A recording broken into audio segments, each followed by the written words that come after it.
Hey everyone, my name is David, and we'll be starting a new series on this project car. It's 2003 BMW M5.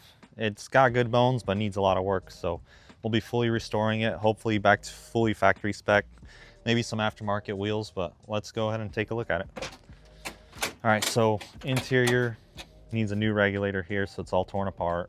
Glasses in the back seat. Center console needed all new panels, so those are all ordered. And then back left door needed the door lock fixed. That's fixed now. B pillar trim, A pillar trim. The back pillar, it's all hanging, needs repair. And then let's come around here. Need to fix the diffuser, it's hanging down a bit. Need to plastic weld some tabs to it, secure it. New OEM emblem going on. And then all these seals, they're dry rotted, so all that will eventually get replaced. Probably gonna wait till I'm ready for respray. And then the roof is the main problem. There's this damage right here, previous repairs. So that needs to get fixed temporarily and just painted or wrapped.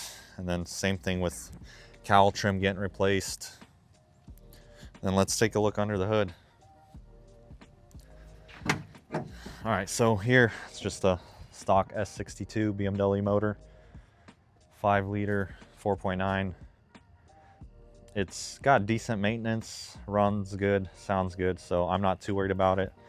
And then the headlights, I already pulled them out. We're doing clear corners, OEM factory front kidney grills.